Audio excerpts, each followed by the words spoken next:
Patrick Joffre, Bernard de Montmorillon, bonjour. Bonjour. Bonjour.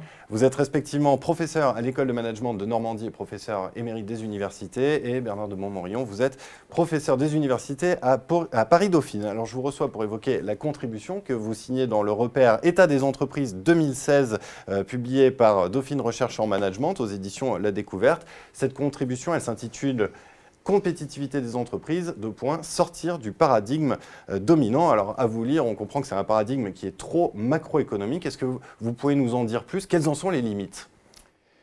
Alors, le thème de la compétitivité des entreprises est un thème très présent dans les médias, très débattu, et surtout dans ces périodes électorales.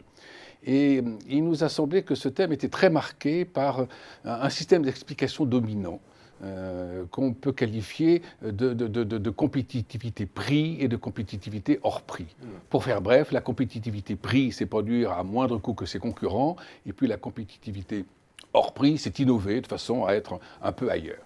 Et il nous semble que cet ensemble d'explications laisse de côté toute une série d'interprétations et d'analyses qui proviennent des sciences de gestion et qui renouvellent assez profondément, ou peuvent renouveler, l'analyse de la compétitivité. Notamment, les sciences de gestion mettent l'accent sur l'importance très considérable des représentations, de la construction de l'environnement, des représentations partagées.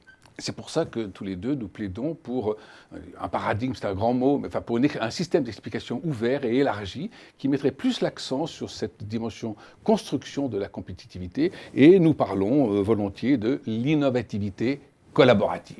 Alors, Patrick Joffre, est-ce que vous pouvez nous en dire un petit peu plus sur ce que nous apprend cette approche, on va dire, plus microéconomique de la compétitivité? Vous parlez notamment, pour aller au-delà de ce qu'il disait Bernard de Montmorillon, d'un système de croyance. On est dans la représentation. Oui, alors plus largement, et pour reprendre notre argumentation, on essaie de montrer que on parle souvent en termes économiques de facteurs de compétitivité. On essayait de remonter aux sources de la compétitivité. Et on essayait de distinguer trois sources de compétitivité. La première, c'est de dire que la compétitivité, c'est l'affaire des acteurs plutôt que des facteurs, ou plutôt qu'exclusivement des facteurs. Les chefs d'entreprise, les cadres intermédiaires, leur façon de s'organiser, leur façon d'organiser l'entreprise. J'ai un exemple en tête, l'entreprise en réseau, dont on a parlé pendant longtemps, pendant 20 ans, s'appuyant sur des systèmes d'information sophistiqués, ça a longtemps expliqué la compétitivité d'une entreprise comme Benetton. Et on l'a un peu passé sous silence. La seconde source de compétitivité, c'est ce que vient de dire Bernard de Montmorillon, est lié au fait que nous vivons sur des représentations du monde et que c'est le propre des acteurs d'avoir des représentations propres du monde et chacun en a, les concurrents, les clients, les fournisseurs. Et je dirais que la concurrence, c'est d'abord une confrontation de cartes cognitives des acteurs, des managers. Et deuxièmement, les croyances individuelles de chacun dans une organisation doivent être partagées à un moment donné pour aboutir à une croyance collective. Finalement, qu'est-ce que c'est que la stratégie? C'est se mettre d'accord à un moment donné sur une croyance collective, ce qu'on fait, on croit qu'on le fait bien, et puis de décliner ça sur un modèle d'affaires. Et les croyances collectives, c'est la colonne vertébrale de l'entreprise. Et nous pensons que le travail, ce qu'on peut appeler le travail dans l'entreprise, le travail cognitif collaboratif, c'est-à-dire ensemble on travaille sur les représentations et comment on les partage, c'est à la base de l'élaboration de la stratégie et à la base de la capacité à affronter les autres, c'est-à-dire à la source de la compétitivité. Enfin, troisième point, et je serai très rapide là-dessus, c'est la nature transitoire et cyclique de la compétitivité.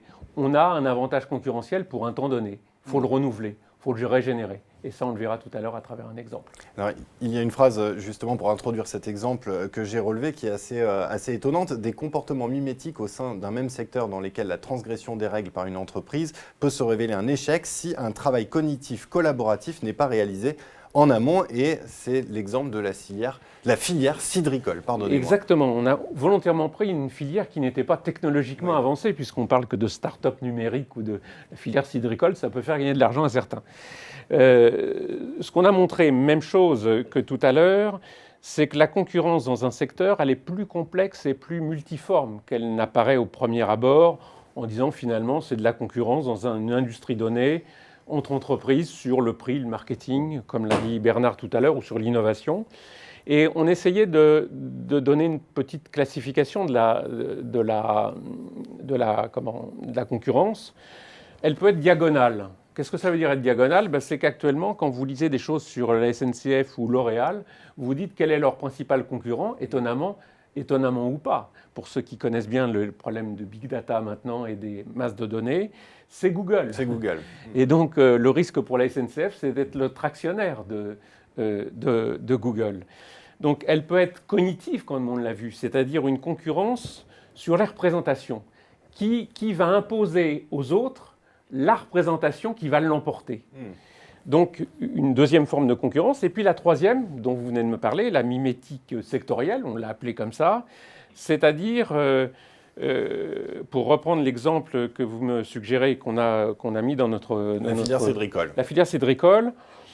En France, et très schématiquement, le cidre, c'était un produit traditionnel, objet d'affrontement par les coûts et les prix, et finalement un secteur peu rentable.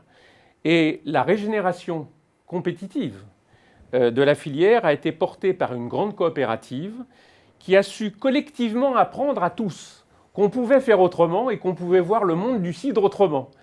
Et ça a précédé une tentative individuelle d'un des membres de cette communauté de destin qui était la filière cidricole et qui a échoué parce qu'elle était seule et que les esprits, les syndicats professionnels, les fédérations n'étaient pas prêts à ça. Et on a un exemple de régénération compétitive par une sorte de travail collaboratif cognitif. Voilà pourquoi on appelle ça travail collaboratif cognitif, et voilà pourquoi la filière cidricole est un bon exemple de régénération où maintenant on peut gagner un peu plus d'argent qu'auparavant, y compris collectivement. Mais on comprend bien que dans ce cas-là, l'avantage concurrentiel est davantage construit que subi. Alors Bernard de Montmorillon, qui doit donner l'impulsion dans cette construction? Vous parlez beaucoup des praticiens intermédiaires dans votre contribution. Oui, pour répondre à cette question-là, je pense qu'il faut distinguer deux niveaux. Il y a d'abord la construction du positionnement. Et puis, il y a le fait d'assumer ce positionnement. Du reste, en français, je le fais remarquer de façon un peu pédante, mais le français ne dispose pas du substantif du verbe assumer. Alors, nos amis financiers parlent d'assomption. Ça fait un peu curieux en stratégie. Alors, la première étape, c'est la construction.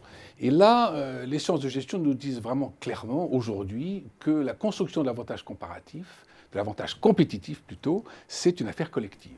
Elle doit mobiliser tout un ensemble d'acteurs. Alors, il y a certes le dirigeant, bien entendu, mais à côté du dirigeant, il y a le conseil, il y a l'expert, il y a le coach, et puis il y a aussi, et peut-être de façon de plus en plus importante, le collaborateur. Ce qu'en anglais on appelle le middle management. C'est meilleur que finalement que management intermédiaire.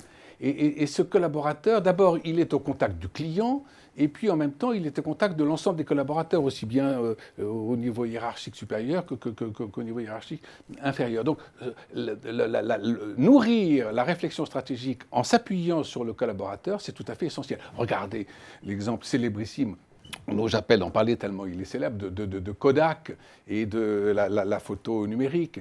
Ce sont les ingénieurs de Kodak qui ont mis au point ce nouveau procédé. Ils sont allés trouver leur direction qui leur a dit non, c'est pas nous, on en reste à la photo argentique. Et résultat, Kodak est mort. Donc la mobilisation de l'énergie créative, collaborative et innovative est tout à fait essentielle. C'est l'essentiel de la réponse à votre question. Alors il y a un deuxième niveau, parce qu'évidemment, le choix de positionnement, il doit être assumé.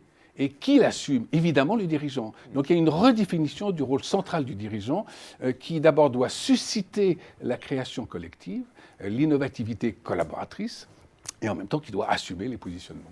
Alors, si on se place sur un plan plus large, comment expliquer que ce soit toujours la définition macroéconomique qui prédomine et que cette approche microéconomique, finalement, soit un petit peu mise de côté?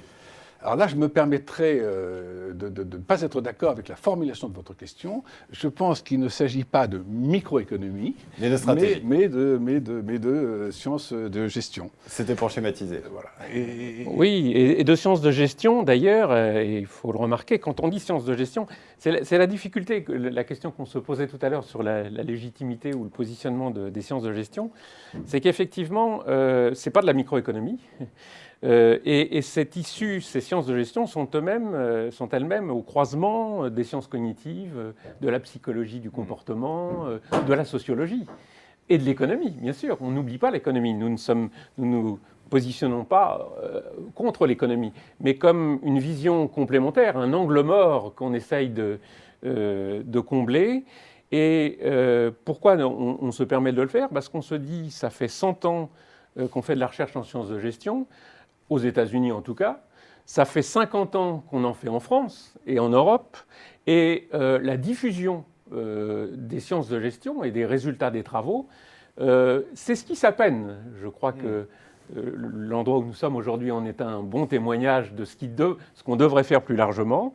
Et des travaux de nos collègues en ce moment dans le domaine de la stratégie qui publient pour le grand public, ou en tout cas le grand public professionnel, les résultats de travaux de recherche plus sophistiqués, nous semble être une direction impérative pour le futur. Encore un mot peut-être sur ce sujet. Allez-y. Parce que on peut se demander en effet pourquoi le caractère dominant des analyses macroéconomiques. Et c'est probablement parce que les débats, et notamment les débats médiatiques sur ces questions-là, intéressent la société dans son ensemble. Or, les économistes, qu'ils soient keynésiens ou néolibéraux, ont bâti tout un appareil conceptuel qui permet de rendre compte. Et ils le mobilisent spontanément. En revanche, lorsqu'on s'intéresse aux pratiques des acteurs, au comportement des chefs d'entreprise, au comportement des collaborateurs, il faut mobiliser des outils qui ne sont pas des outils au niveau de la société, qui sont des outils au niveau de l'entreprise. Et c'est pour ça que nous plaidons vraiment pour un renouvellement du paradigme. Il ne s'agit plus de parler de macro et de micro, il s'agit de parler de la compétitivité entrepreneuriale. Eh bien, merci beaucoup à tous les deux pour cet appel. Le message a été entendu pour ce nouveau paradigme de la compétitivité. Pour ceux qui veulent aller plus loin, je renvoie à votre contribution dans l'état des entreprises 2016. Merci beaucoup. Merci. Merci.